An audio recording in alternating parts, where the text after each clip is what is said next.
And now, the moment you've all been waiting for. Excellent synopsis. I'm sort of getting the feeling there's going to be more than a little bit of religious background to this. I've watched a little bit of episode 2, but just a little.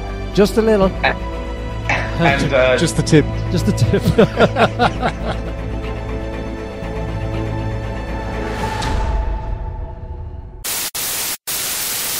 Good evening and welcome to Is It a Bicycle, Season 8, Episode 17, the original and bestest ever TV and movie podcast. My name is Stephen Wrigley and I'll be your host for this evening. Beside me I have a man who likes to freak kids out by telling them he's older than the internet and the pyramids. It's Mike, the McDonough. Live from Vegas, we have a man who this week ate 4 cans of alphabet soup and had the biggest vowel movement ever. Sean, I love cans, Leonard. And in the red corner, it's our cuddly killer. A man who says you don't realise how many people you hate until you have to name a baby or a dog. It's Mark, superhero Leonard. This week we hope to discuss some movies in the shape of Misery Loves Comedy and some TV in the form of OtherSpace and The Messengers. We'll also have some news and some previews and come to a bicycle near you. So how are we doing? Fantastic. We're doing great. Good Just stuff. Fucking class. That's how we're doing.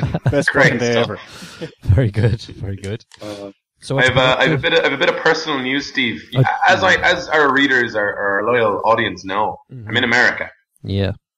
I'm in America, Yes, trying to make my life as much like a sitcom or a TV show as possible. Yep. And I've had some successes. Went to Vegas, dated a stripper, went on some road trips, got in some trouble with the Transit Authority in New York. You know, I've done some of the business. Yeah. But one of the things I was most proud of was when I got a crown and a sash for becoming Mr. UNLV in the beauty pageant, the male beauty pageant that I entered and won. But there was another thing in the offing that I thought would be just perfect for a nice little cliffhanger moment episode. So the International Student Society set up a prom. Oh. Okay. That's right, like prom. With their kings and queens, their punch, the spiking of said punch, the inevitable fist fights and the drinking in the bathrooms. So I got really excited. I was like, I have to be prom king. I need another crown and another sash. I've got to try it. So the first thing was, you know, need to find a date so I can power couple the shit out of it, you know? Yeah. So, you know, I went with a lovely lady, you know, it was good stuff. And it was like, it had that extra added layer of teen soap opera because she's got a boyfriend. But wait, what about this new, attractive, handsome, beautiful, amazing guy with that podcast though? Oh, everything's so confusing. So we go and like, I'm politicking for votes, right? I get one table just from telling them how much I love America. Done. That's 6. That's 6 fucking votes. Perfect. Vote for myself. That's 7. She votes for me as well. That's 8. Am I voting for her? Doesn't really matter. It's fine.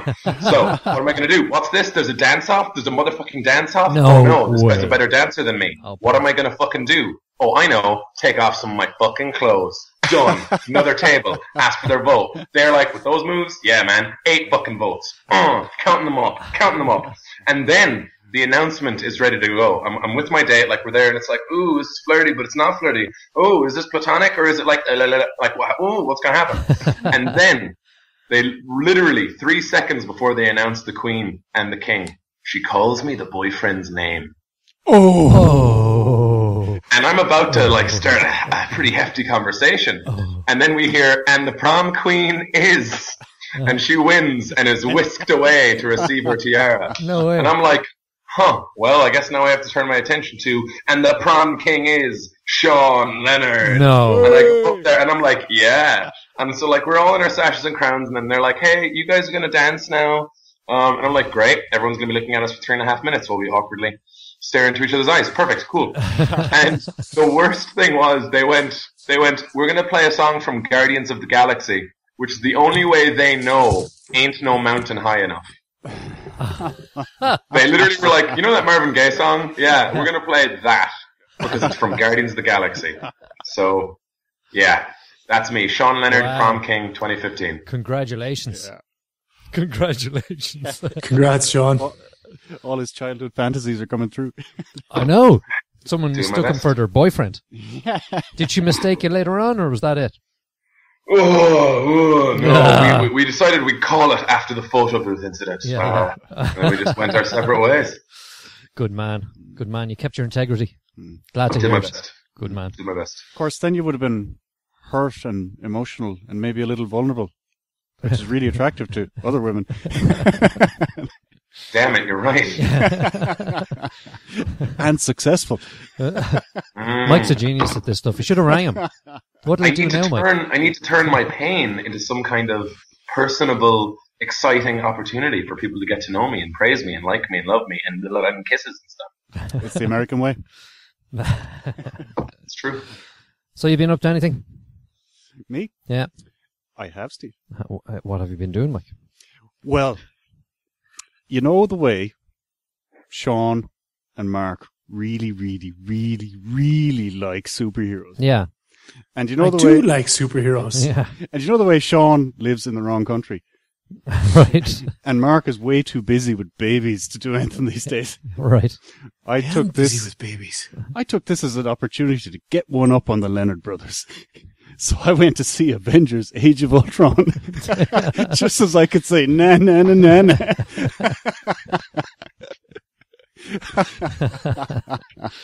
That was Yes, Michael, you are a piece of shit. So I'm not going to say anything about the movie. I just wanted to see the look on you boys' faces when you found out that I have seen the movie and you have not. And you know, it's been worth it.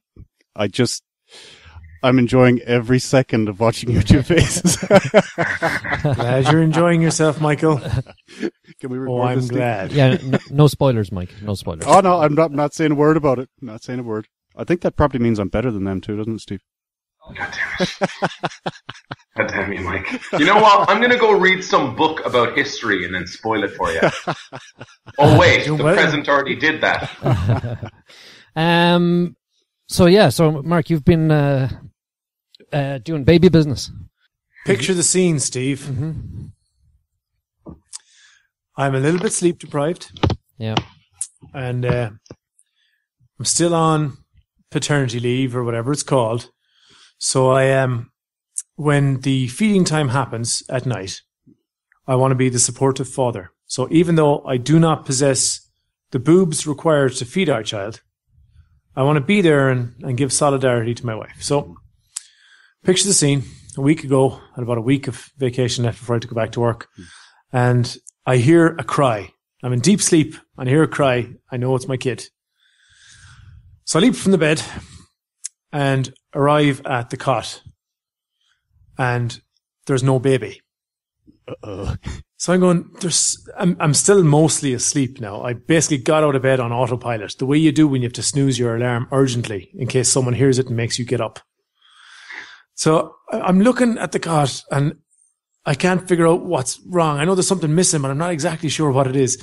Then I hear this ghostly voice saying, in a disappointed way, "Turn on the light, Mark."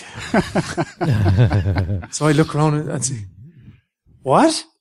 And this voice goes, "Turn on the light." So I go and I turn on the light and find that my wife has been nursing for a half hour before I managed to wake up to save them. Proving that I am, in fact, completely useless in this specific scenario. So there's been lots of that. There's been lots of waking up in the middle of the night and not being able to breastfeed. And I'm starting to believe that rearing children, at least in these initial stages, is a lot more difficult for the woman than it is for me. Though I could be proven wrong yet. It's early days. We're only 4 weeks in, so who knows? It could all change. Sean. Yeah. In preparation for Mad Max, I believe you went back and saw some of the original. Yeah. So Mad Max Fury Road is out on May 15th over here, I believe. Yeah. Or maybe it's a day earlier for you guys, I believe, in case, as Mike will surely let us know about it later.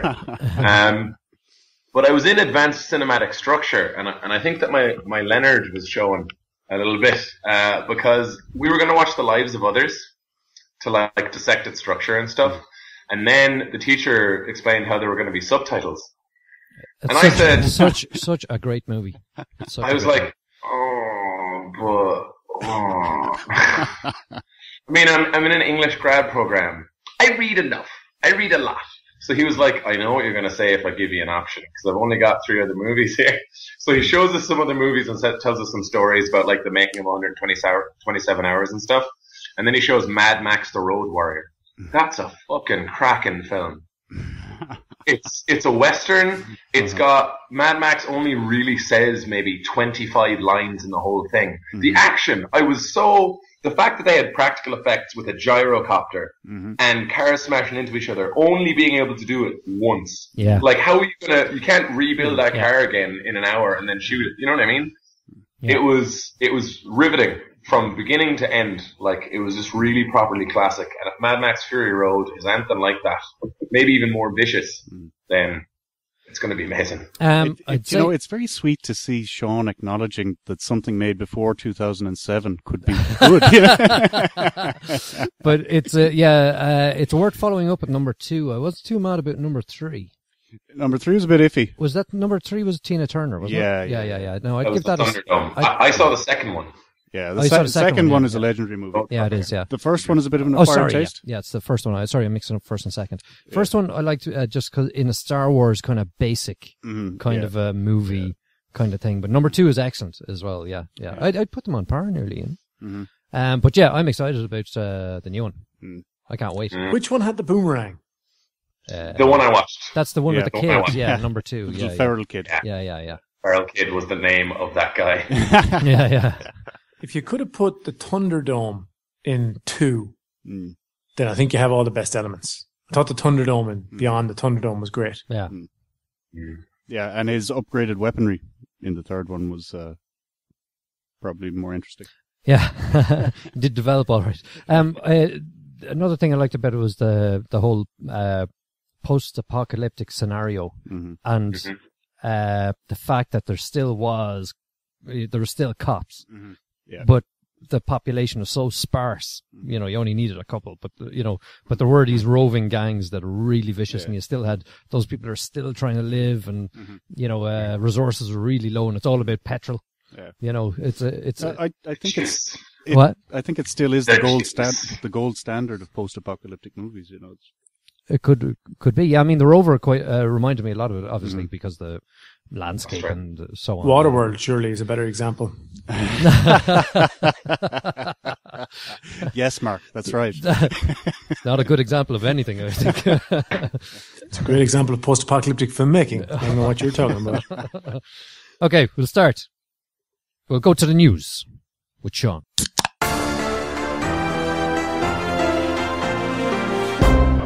Generations of fanboys and fangirls wept over the course of the past week and a half or so. A promotional image was released of Jared Leto in what appeared and everyone believed to be full costume for the upcoming Suicide Squad, where he plays the Joker.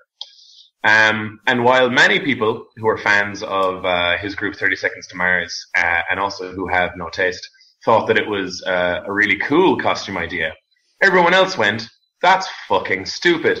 For anyone who hasn't seen the image, it is, imagine you're the Joker. And imagine you get a bunch of tattoos of your own face and your name and other stupid shit on your body.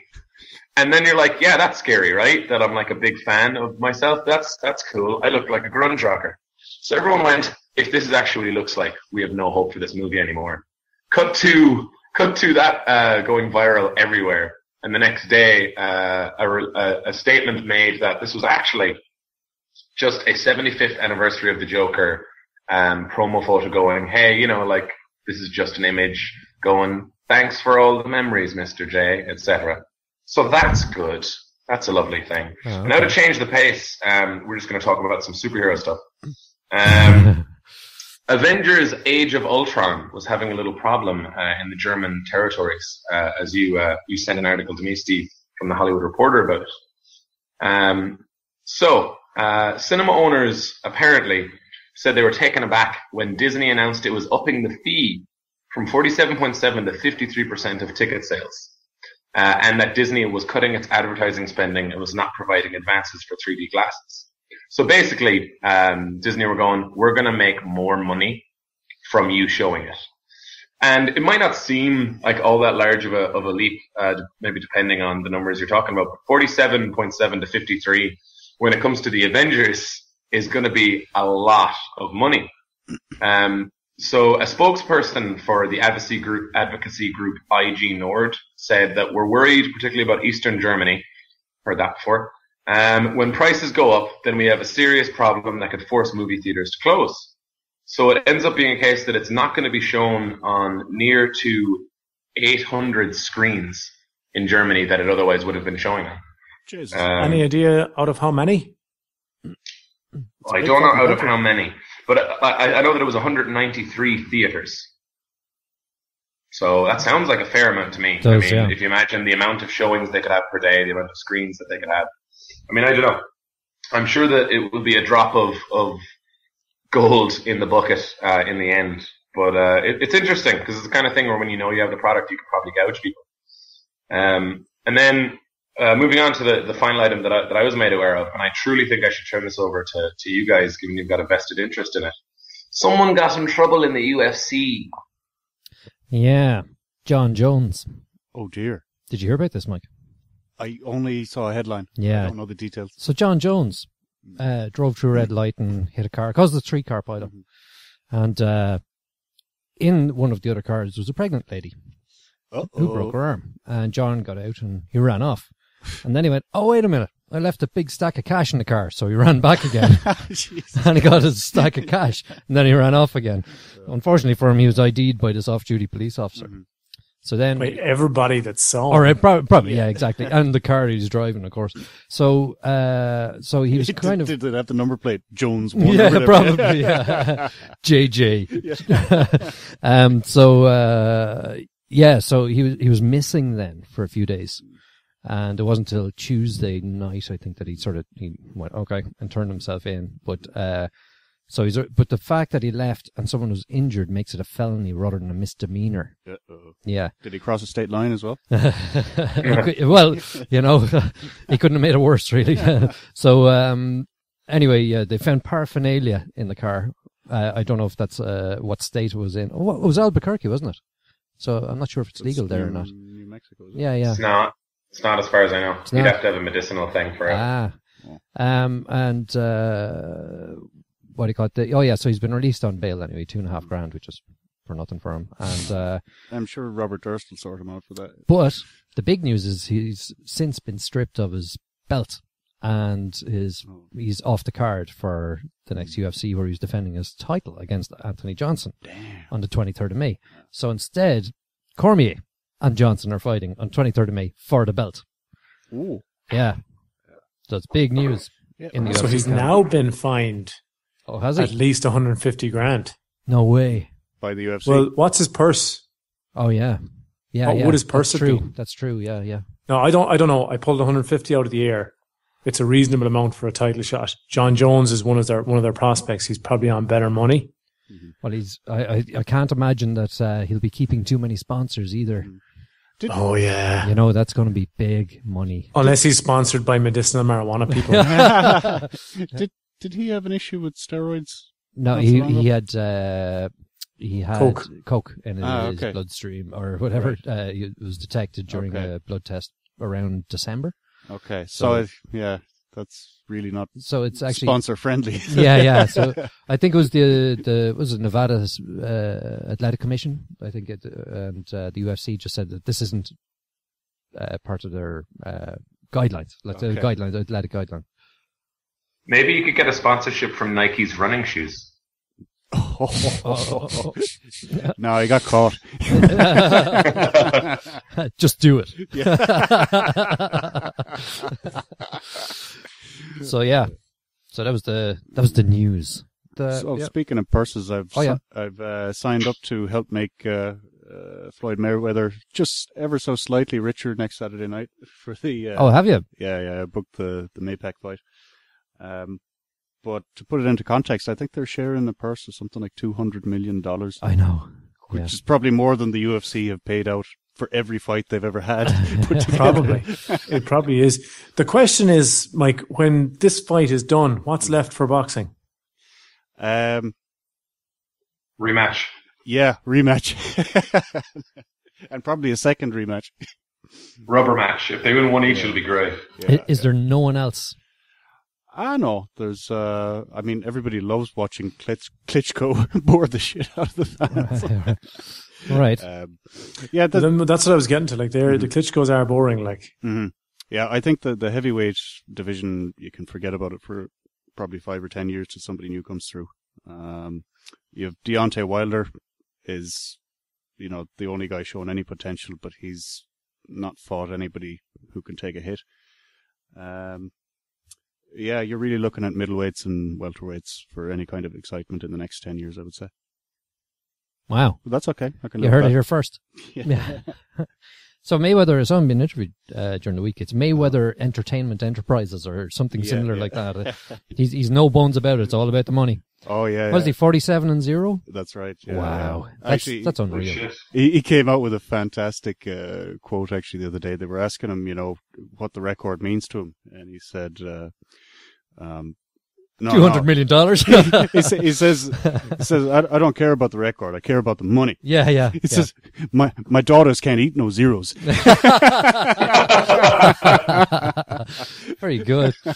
So it would nearly be worth it for him to lose this for the rematch, would it?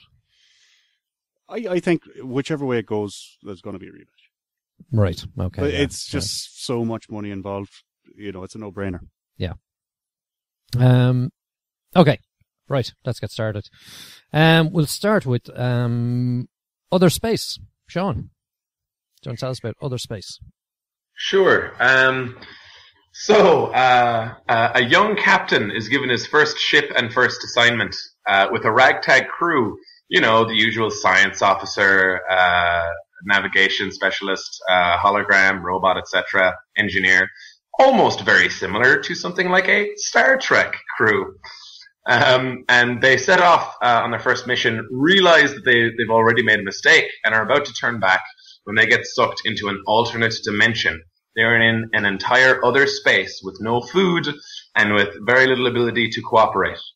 It is a half-hour comedy streaming on Yahoo, and also starring Dave Franco, which you might not know from the pilot. Yeah. What do we think of this, Mark? So, I have a confession to make. I tried to watch this a couple times from Yahoo, where it's streaming freely. And they kept telling me that I lived in the wrong country. Now, Mike has since pointed out that it's Sean that lives in the wrong country. So I was really confused. But either way, it was very difficult. So I thought about possibly flying over to see my brother Sean in Vegas. And while I was there, spending 27 minutes watching this TV show. But then I thought there has to be a better way. And as luck would have it, there is a plug-in on certain browsers. I certainly won't say its name and spread its infamy, that allows you to pretend you're in a different country. And I'm afraid, gentle listeners, that I gave in to this temptation. No. And I subverted my geographic location so that I could watch this show. And after watching it, my wife turned to me and said, "Do you realize you could go to prison for having watched this shit?" And it's a sobering thought. It really is. So I get what they were trying to do. They were parodying Star Trek. It's not the worst thing I've ever seen. It wasn't particularly enjoyable. I found, by the last 10 minutes, I was kind of over the fact that they were basically making fun of a genre that I love. And I think that might have been my initial resistance to it, was that you can't just make fun of something that a person loves and expect them to enjoy it. So I didn't. So they were kind of going, Star Trek is stupid. And in my head, I was going, no, you're stupid. And by the end of the show, I'd kind of gotten over that and said, look, I'd gotten over it anyway. Built the antibodies to stop taking it personally. And I hated it a little bit less. But that's not to say that I enjoyed it or that I think it's a good show. Mike? So? I I would say for the first 15 minutes, I was totally there with Mark. I thought it was brutally overacted, and I didn't really warm to any of the characters, and I thought you guys are all ciphers for some kind of parody bullshit, and I wasn't seeing the humor. And then there's a scene where their inner fantasies are revealed, and I couldn't help myself. I was fucking guffawing when that happened. Yeah. And that completely changed my outlook on it. And once I had what's the expression when you've been out drinking pints and you have 8 of them and then you go for your first piss? Broke the seal. Broke the seal. Yeah. Popped your cherry is probably more apt in this case. After that, I couldn't stop laughing because they had won me over with the sheer stupidity of what they were trying to do. So, yeah, on an objective level, it's probably a crap show, but I can't help but find myself liking it. Yeah. Yeah. I think I'm with you exactly the same. Initially, I was just like, oh, God. And then I thought it was a little bit of Red Dwarf. Mm-hmm. I thought it was a little bit Star Trek. I thought it was a little bit of Battlestar Galactica even in there. Yeah. But once they went, there's this black hole that's called toilet flush or something that they went through. I was just like, this is just so stupid. It was just fun. It was just fun, they're as you said, they're left out there years and they don't know how to get back, and all they have left is a year's supply of fudge. There's some stupid stuff like that. It doesn't, like, to say it doesn't sound funny, but in the context, it's just so silly that once you get over the fact that they're just being fucking stupid, that it actually then you start to see the real humor in it. I think, yeah.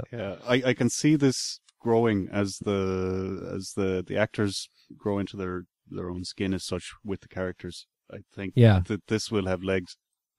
And I love that it's set in the year 2105, just after the war between the United States and Switzerland has ended. Yeah.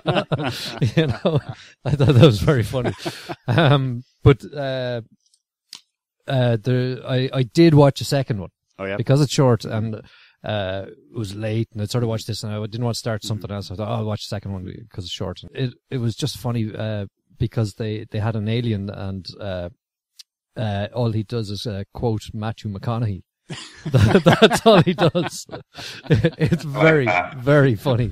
Yeah. And he does everything, like from EdTV to True Detective to, and then they cop on that that's what he's doing because they know there's an alien amongst them, but they don't know which one is the alien, So then, it's just when they realize who he is, it just becomes very, very funny. Yeah. Sean, what did you think? Well, maybe it's because I don't love Star Trek as much as Mark, but I never really felt like they were being mean or they were like talking down to any aspects of the sci-fi genre. I think they were definitely, I thought it was more like celebrating and parodying the perhaps less respectable aspects of sci-fi things, Right. But they have some out and out things where they just go, this is an oblique reference that I didn't even know if it was a joke. It was just something that happened. So straight out of Hitchhiker's Guide, when they do go through to the other space, they do this quick change where everyone is like de-aged, back to being babies, or in the case of the robot, stones. Yeah. And that's completely Hitchhiker's Guide, that ship that changes, into different things all the time. And that wasn't even making fun of it. Yeah, it just, the way they have an onboard computer that's really quite sexy, but not too sexy that you think... you want to sleep with it. Yeah, you think thoughts about it. That's the way she portrays herself. But it's when they do that flashback where everyone turns into babies and so she goes back to like being Pong. Pong. Yeah, I just thought Pong, yeah. It was just there for an instant, but it was. I just thought, oh, that's cool. Yeah. Yeah. And I don't know, because they went directly from Kobayashi Maru straight into Hitchhiker's Guide references. Like they had a lot of stuff, and I really appreciated, like, in one way being like in on it. Like I appreciated going like, yeah, I get that, that's funny. But then I genuinely did like a lot of the jokes that were just part of the show. Like there's a guy who his whole life he was waiting to be second in command, which is already a fucked up dream. But he wanted to be second in command so badly, and then he's third, and he keeps ping ponging like up and down, like, oh, am I gonna get to fuck? I genuinely enjoyed that. Like, I was a big fan of that guy's very minute, almost storyline. I liked the relationships that were set up like incredibly quickly, and I did really love the scene that you were talking about, where they see their fantasies. Because when you have a kind of a stoner engineer, wacky scientist character, it's easy for that to be stupid, and it was, but it was endearing. Like, I was a fan of how simple he was, and usually there's some kind of a twist, right? Usually there's something at the end of a pilot that makes you want to keep going, and for this they let the credits roll and then drop Dave Franco as a guy who's been asleep for the entire episode. And if you want someone to say stupid shit in an endearing and or funny way, Dave Franco is a pretty good bet. Like, and him showing up in a red outfit, which I was like, where's the guy? Where's the red shirt? Like, come on. Yeah, I don't know. It definitely piqued my interest. And I also weirdly want them to succeed. Yeah. I don't know if you guys got that, but I want them to succeed, and I know they're going to fail, but I want them to succeed in like these tiny little minute ways. So I don't know. Like, I really enjoyed it. I lolled minimum twice. Like, that happened. So for a comedy, I thought it did a good job. And the science fiction elements made me do the best part of science fiction, where you start going, how would that actually work, though? So, hold on, wait. So if that's what this does, then how does this thing, what if they do this? And then they're trying to figure shit out. I love that. I felt like Matthew McConaughey in Interstellar when I was being explained all of the strange things that were happening. And then I was going, so what if we did this? And that toilet flush thing was great.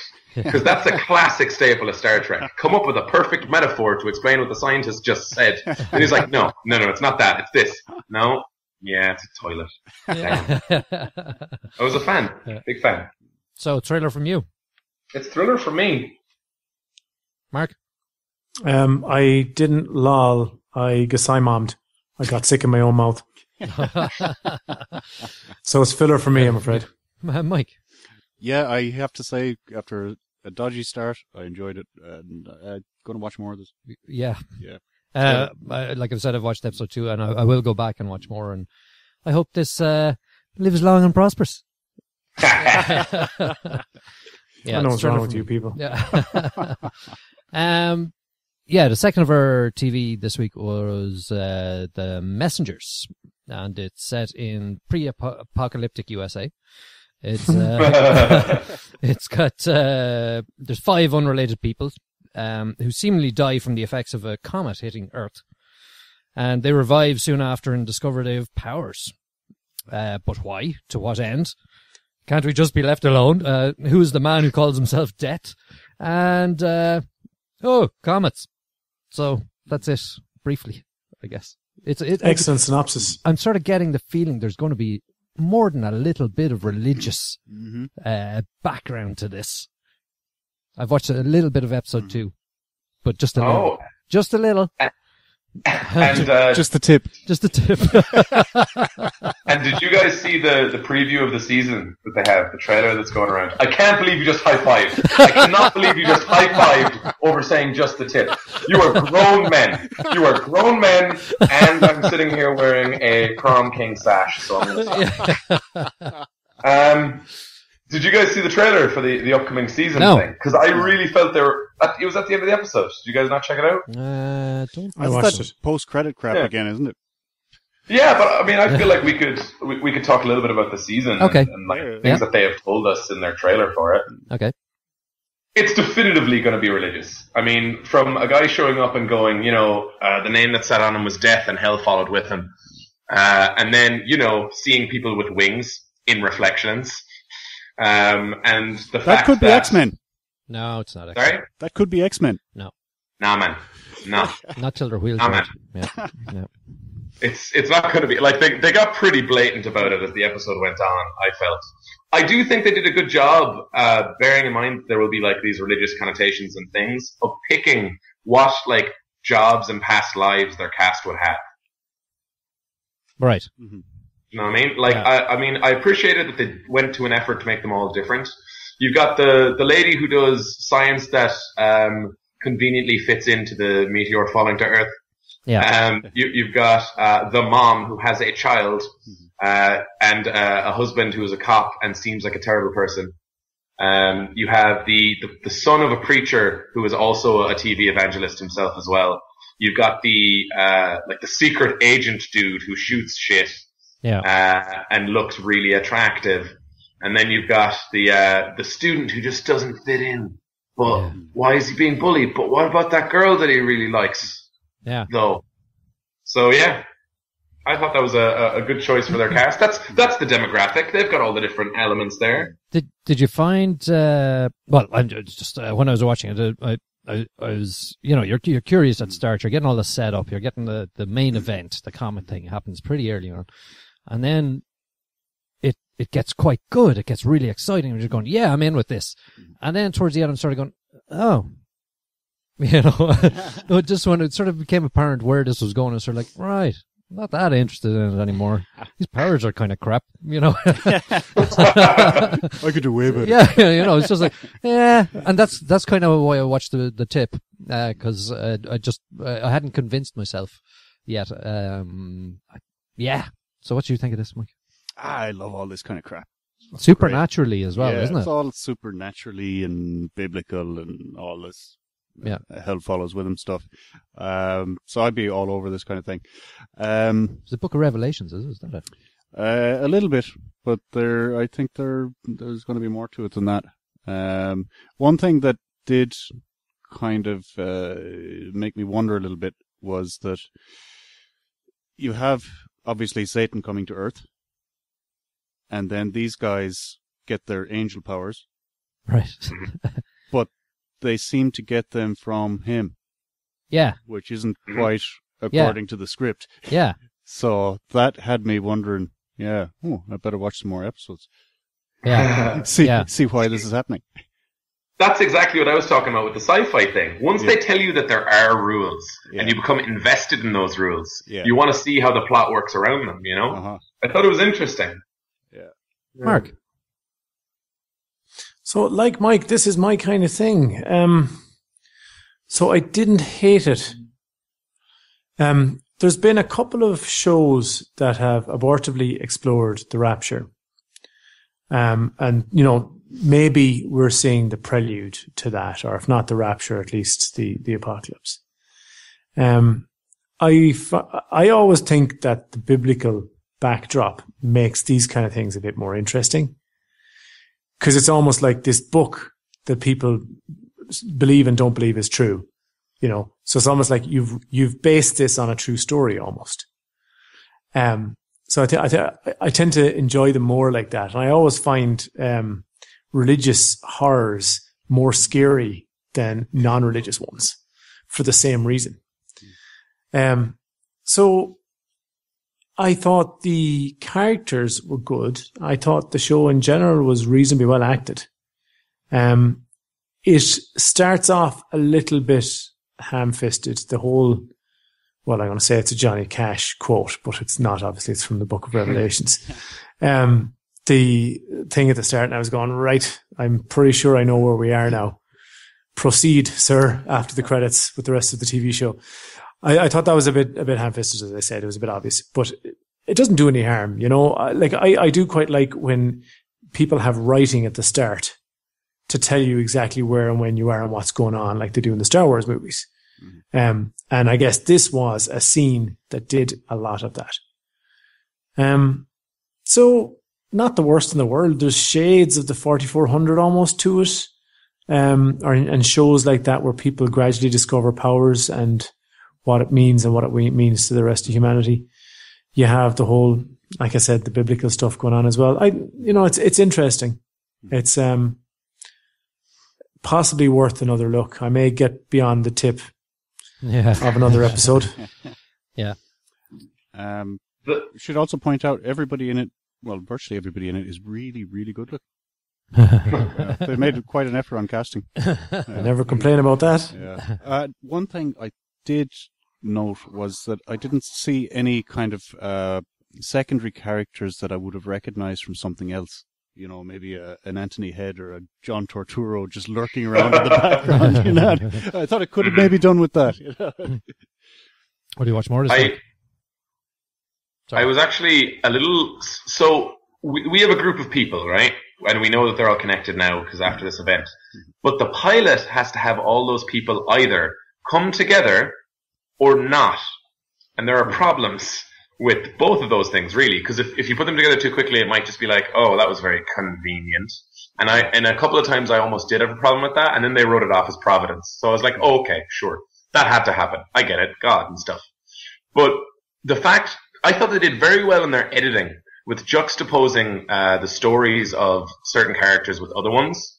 So while the preacher is preaching, for example, we see a bit of outside of the party fisticuffs with the high school character.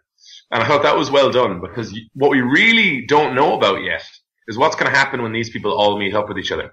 Mm-hmm. You know, and that's the meat of the show. Mm-hmm. Presumably what it's going to be is there's this guy who wants us to do stuff, and I've got a bit of an ooky feeling about him. Mm-hmm. Also, what's your superpower? Let's figure that out. Also, I like you. I love you. I like you. I love you. No, I don't. Let's fight.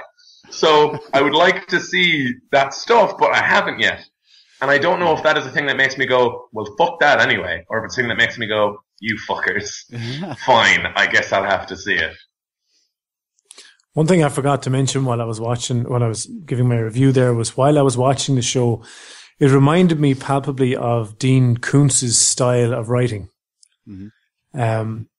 Just the settings and the way you have these disparate characters that are connected somehow. We don't know. It's something I've read in some of his work before. So just if people are fans of that particular type of story, I think there's some of it here. So you like Dean Koontz, Mark, don't you? I do, yeah. Oh, and this is quite like his work, isn't it? So maybe I'm not sure what you're trying to say, Mike. Maybe like that means that this might be awesome, maybe? Well, are you asking me thriller or filler? Are you asking me the question? So thriller filler? That's thriller for me. I'm going to watch this. Yeah. Okay. Sean? It's very on the nose. Not quite as good as the Dean Koontz inspired Odd Thomas movie we reviewed a while back. But I think simply because of how barefaced it is, I don't know if I'm going to commit potentially an hour of my life per week to the show. Mm-hmm. I don't know if it got past. I think that and have it continue to be blatant and bleh. So it's going to be filler because I can't get burned again. Mark. It's good to have caution, Sean, to be fair, because there are so many shows coming out. If you're not sure, you really can't afford to waste time. For me, I enjoyed it more than you seem to have. So it's thriller for me. I'm going to try and watch some more of it. Good stuff. Like I said, I watched the start of the next one, but I think that's due to it not being as good a pilot as it could have been. Mm-hmm. I think I was left wanting, and I was still like, geez, I don't know if I like this, and I don't know if I hate it yet. Mm-hmm.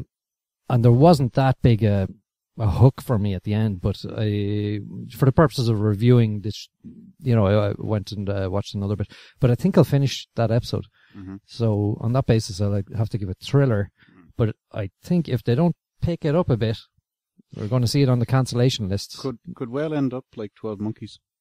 I watched the first episode of 12 Monkeys. I said, I don't know, but I love the genre, so I'm going to keep with it. And, 8-9 episodes later, I'm still watching 12 Monkeys. Yeah.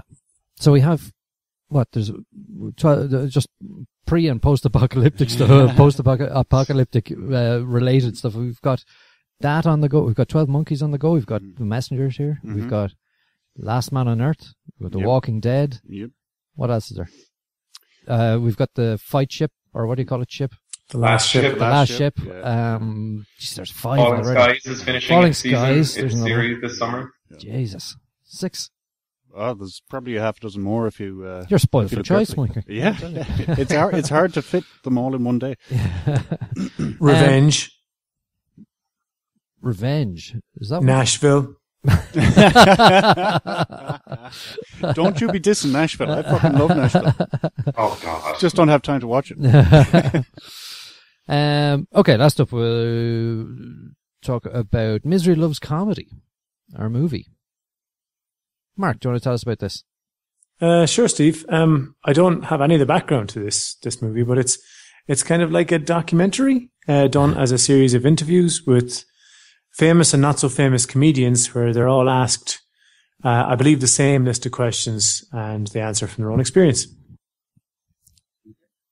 Yep. Sean, what did you think of this? I was intrigued by the idea.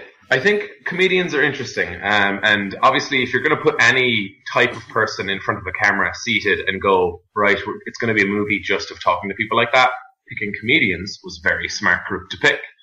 So the central question of, do you have to be miserable to be funny? Or is it just that comedians, because of what that life is like, often end up in these really tough scenarios, or who end up, becoming miserable or depressed or having, dark thoughts like that? Like, what's the relationship? So then it was going to all be about the execution, because I was buying in right at the start.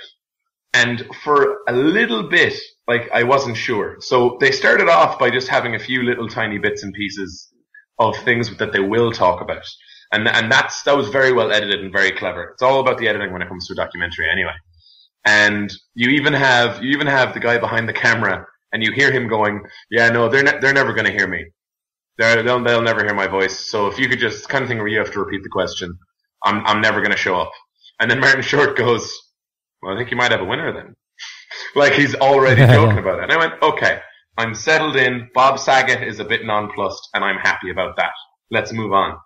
And the first thing they started talking about, I think the question must have been something along the lines of, who was the first person you knew who was funny, or are your parents funny? And then you get so many comedians out of this select group that they're talking to going, my dad, my mom, my father. And I'm like, wow, actually that's really interesting okay, that's kind of cool. But where is the through line of misery and comedy? I don't see that yet.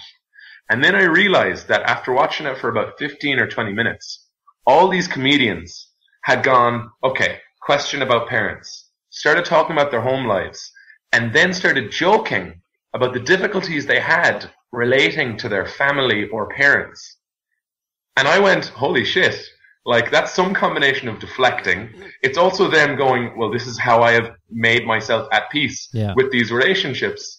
And I was like, okay, very good job in the editing here. I'm really interested to see throughout, no matter what they're talking about, how much they go towards their own pain and then try and make it better, joking about it in front of a stranger.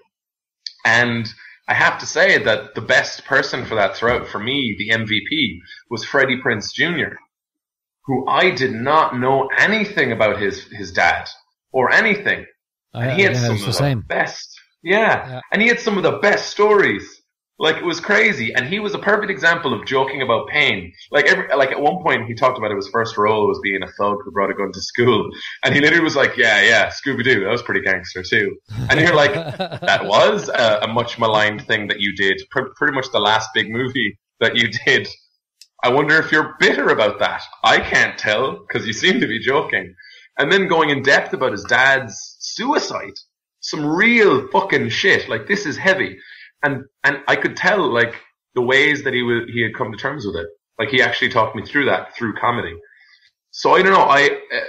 I don't know what else to talk about beyond the fact that I was interested in the question, and the varied answers that they gave were really interesting to me on both a personal level and just in a kind of an idea space of misery and comedy. Yeah. Mark. I don't think I can disagree with anything Sean said. It's very well edited. There is a lot of emotion, of raw emotion, and really crucial stories, crucial to the core being of the people telling them. Bono, in his lyrics, not someone you'd hear quoted very often, but he talks a lot about artists eating their own suffering to produce art. And you have to wonder if these comics are doing exactly the same thing. But I digress, right? And I often wonder, Sean, how we share so much of the same genome when you're so much more intelligent than I am. So you were looking at this and immediately seeing all of these psycho-relations between the various comedians and seeing the underlying story and how interesting it was. And I was going, I'm going to get to watch 90 minutes of TV today in between working and looking after my kid. And this is the shit I have to watch. So this is not a film, right? And it's on our list as a film. And I don't get that, right? This is a selection of people talking.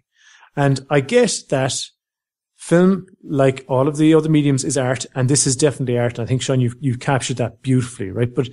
And I've been both lauded and lambasted in this podcast previously for saying that the reason I watch TV and film is for escapism. And this didn't allow me to escape anything. This tried to teach me about comedians, and it's not a subject that I'm interested in. So that made it really difficult to enjoy it. Now, this is not a bad film, right? If I'm going to call it a film because what other word applies, right? It's not even a documentary either. At least in the traditional sense. But I'm going to call it a film anyway, for lack of a better word. It's very well put together. It has a strange kind of narrative, even though they're switching from person to person. And there are themes, because they're asking the same questions of people who are in a similar job. They obviously have some similarities, but they're from vastly different background. So it's the same story being reflected by a different lens, and being edited really seamlessly so that you're pulled along and it's not jarring when they switch to a different person. And I found after a while of watching it that I only started to notice there was a different person when the name came up on screen, and you went, oh, that's a new guy now. They're still talking, and you didn't really lose the run of the story when they switched. So it's very skillfully done. There's a lot of really interesting, personality dissection, maybe you'd call it. But I would never watch this if I didn't have to for this podcast. Never in a million years. And it was such a waste. Like I could have been playing Call of Duty. I could have been playing the next chapter of Resident Evil. I could have been playing the guitar. I could have learned a song or two in 90 minutes. I could have played with my kid until he got hungry, at which point I'm useless to him. I could have thrown the ball for my somewhat neglected dog, but instead I'm watching people talking. When I go to the groceries, I put in earphones so people don't talk to me. So having a film where all people do is talk to each other and there's no like guns or fighting, it's just not for me. So look, I would recommend this to anybody that has an interest in the subject matter. But if you're looking for a film to distract you from existence for a while, this is not it. Mark, that's actually a really interesting piece of self-dissection that you just talked us through there for a little while. I thought that it was interesting the way that you were able to reflect on your own, like what you want from entertainment, etc. I don't know. Did you guys see this movie? Yeah, I saw it. And I don't know what movie you guys were watching. Wasn't the same one I saw. I don't know, I'm only joking. No, this, I'm in Mark's camp on this. I think if you want to know more about psyche, about behind maybe, is it 60 comedians, or there's quite a number of comedians, I don't know how many are in there, and being asked the same question or questions, it is interesting, and it does have a good narrative, and it does have a good flow, but I just wasn't that interested in those questions. And so, except there was one or two, like you were saying earlier about what's his name? His stuff I think stood out from actually himself and Jimmy Fallon. They stood out. Jermaine, he was quite funny. He was only there for a second, but he was quite funny. And the rest, I was sort of like, yeah, they're okay, That's actually interesting, Steve, because I remember you being a big supporter of Brody Stevens' show about being a comedian and having a breakdown that they thought. Yeah. But Brody had a completely different approach, and Brody, you just didn't know what he was going to do next. Whereas in this, Brody is full of visuals, He always is. He's such an animated character anyway. If he was, Brody just doing anything is entertaining, really. But I just found that this wasn't as I don't know. I guess the escapism wasn't there for me as well. Yeah, so I was expecting a bit more, actually. I think it was too built up for it. So yeah, it was a bit of a letdown. But if I'd say comedians themselves will absolutely love this.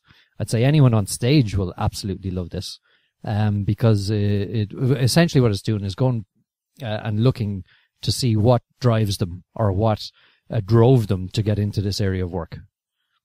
So, and what drives them to do some other pretty serious things. Yeah, exactly. And to continue actually as well. So, yeah. I mean, they all talked about, well, not all of them, but the majority would talk about, like, you're saying their family was an influence, like their dad or their mom and so on. Mm-hmm. And then those very people were the people that said, you know, oh, you're not going into comedy, are you? You know, that kind of way. And it's like, so what are you going to do when you fail? You know, or what are you going to do for a real job or something like that? Mm-hmm. I thought that aspect was quite interesting. All right. But, yeah, I don't know if I'd recommend this, unless you're really into those, that aspect of it.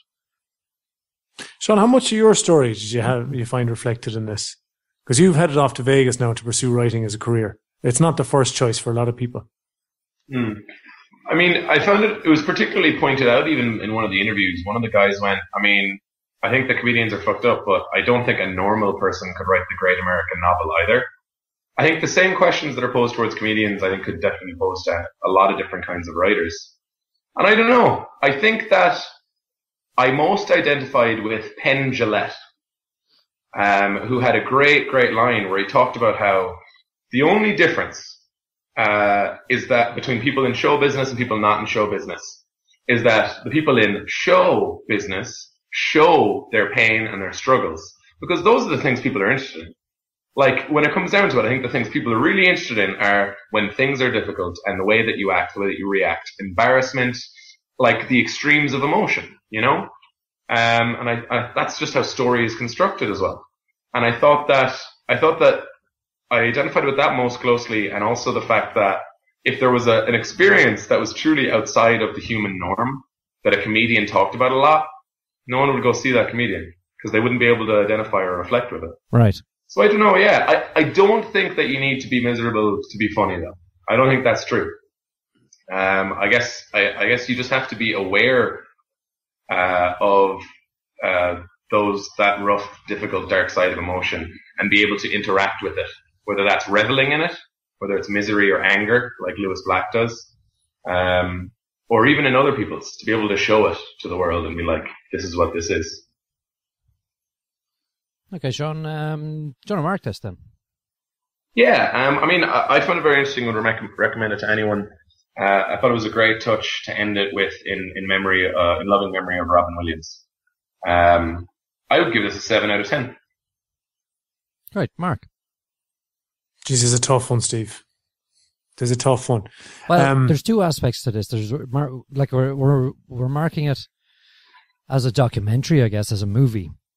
I mean, the content, obviously the content comes into play, but I think we all agree that the editing was excellent. Yeah. So objectively, this film has a lot going for it. Like, they are telling a story of sorts. But God, if I could have dodged watching this and done any of those other things I described, I would have done it. Like, so I'm just going to give it a 6, right? Just above average.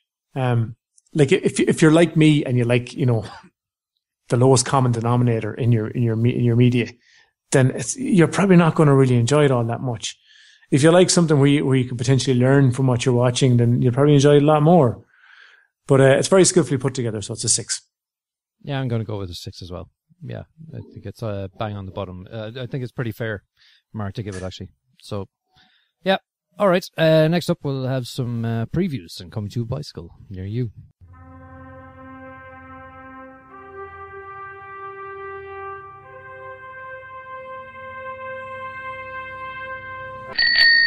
So the first one is Black Mass. Mike. This is Johnny Depp, who I didn't actually recognize for I know for a bit. Yeah. and he's a badass motherfucker. Yeah. And he's, well, it's obviously a story of a gangster in the States who is one of the nastiest gangsters probably on record. And it looks like this is going to follow largely his family interactions, which could be very interesting. Interesting choice of actor. Like, Johnny Depp doesn't typically do evil, threatening kind of roles very often. But he is an excellent actor, so I'd be very interested to see what kind of a fist he makes of this. Yeah, it's based on a true story of Whitey Bulger. Mm-hmm. Yeah, who's a brother of a state senator, and he was also on the run in Ireland for a long time, wasn't he? Was he? Actually, I think that rings a bell. Actually, yeah. Yeah, the FBI were searching Ireland high and low. That's right. Yeah. Yeah. So it's got the whole true story thing going. Got a great set of actors. Can't see how this is going to go wrong. Yeah. Did we see a movie based on this before? Was it Kill the Irishman? I didn't see that. Oh, okay, I can't remember. What do we think of this, guys? I thought that the trailer gave you the best of both worlds and that it showed you a scene that was gripping. It literally went, here's a scene from the movie. If you like this scene, the movie's like this. So it gave a very well acted scene from Johnny Depp. But it interspersed it with enough stuff that you did have a general idea about, right, there's going to be this kind of action in it as well, but I haven't been spoiled by what actually happens in it. Because I don't know anything about this guy's story. Sorry, it wasn't Kill the Irishman. That was about Danny Green. Completely different person, yeah. I don't know anything about this guy's story, so I'm completely unspoiled and I'm incredibly interested. And what I wonder is this just a case that Johnny Depp is always this good? Except usually what people do is they go, could you just be a bit zany and whatever you do seems to make a lot of money? So just do that. Or is it, like how much is the director going, all right, this is the specific thing? Or is it actually just, if you put in front of him, here is an enigmatic chocolatier, and he goes, right, I'll be my version of that. Here is a rapscallion pirate who's got not really any nobility in him. And he goes, okay, I'll do my version of that. But this time they went, here's a mobster who's really, really fucking intense and kills motherfuckers. Yeah. And he went, yeah, okay, I'll do my version of that. Mm-hmm. I don't know, and I'm really interested to see him keep it going. He can definitely do it. It's a good-looking cast in there. If he as well. does it well enough, he could get an all-Oscar out of it.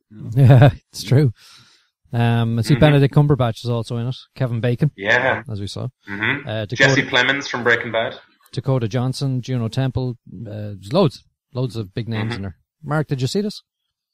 Yeah, it looks really interesting. It took my wife a while to spot that it was Johnny Depp as well when we were watching it. And he looks really good. I'm intrigued. I'd like to see more. Yeah, it's what do you call it? It's out very, very soon. Mm-hmm. I think we need to see this. Probably do. Yeah, it's one of the strongest trailers I've seen in a while, actually.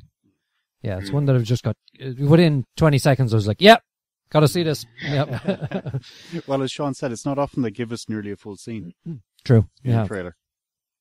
True. Next one we saw was Infini, which is an elite search and rescue team transported to an off-world mining facility to rescue Whit Carmichael, the lone survivor of a biological outbreak. This is very alien, isn't it? Mm-hmm. I mean, it's very alien. Maybe a little hint of Event Horizon as well. Oh, yeah. Yeah. Which, if you put them both together, you get the video game Dead Space, which is what this reminded me of a lot. Mm-hmm. So are you excited then, Mark? Oh, yeah, I can't wait to see this. This looks class. It's going to be fucking brilliant. They spent all their money on make this shit look incredibly cool and intense. Do we need any famous people? Fuck it. We don't need famous people. We're only gonna kill them anyway. Yeah. So just put these people in a room and make it a really, really interesting situation where, are they zombies? Do we kill them? Why is this guy immune? It doesn't matter. He has to survive. That is the only thing that we're gonna care about. Come home to your family or die. That's a fucking movie. You know what's going to make or break this movie? Is the sound that the weapons make. Oh, God. Pew! Oh, it's down to that, is it? Yeah. Did you like the weapons in Aliens, their noises? Oh, yeah.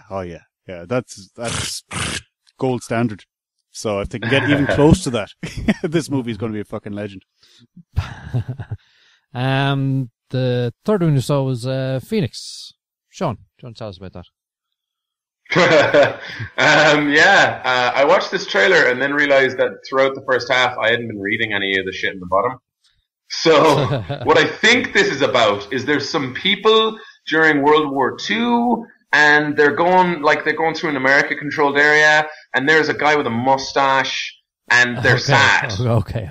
Is that right? Or way to go, Sean. It's pretty close. Yeah. Is that correct?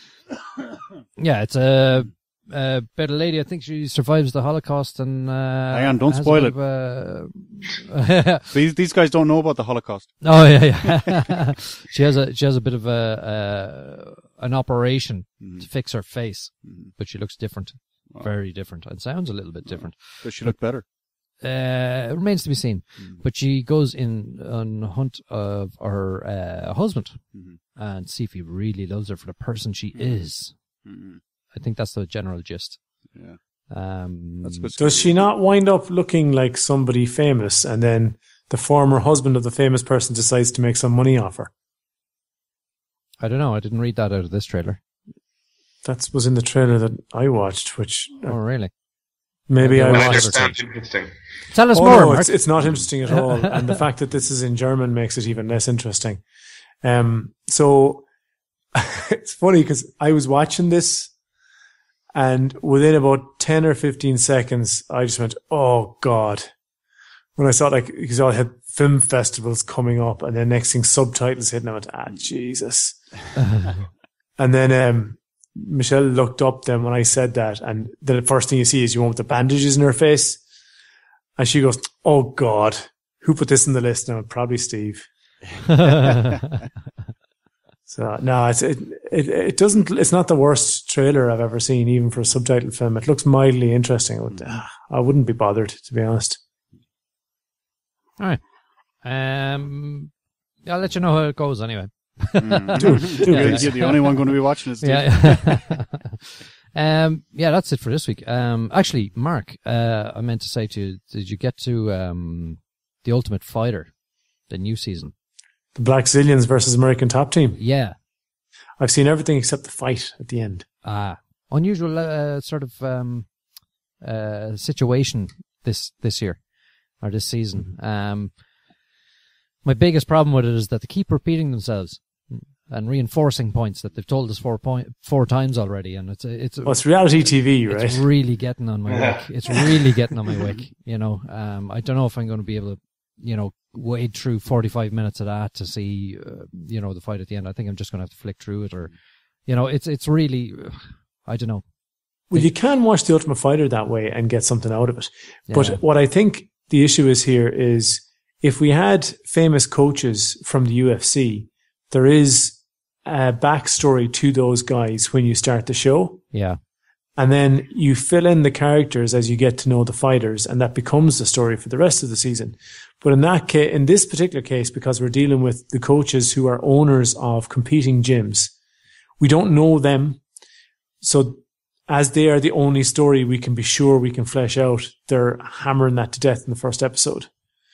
So American Top Team started first. The Black Zillions started later.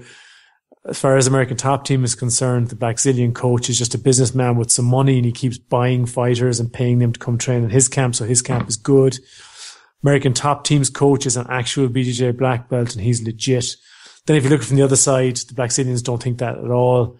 They just think that the American Top Team are really unfair, and, Yeah.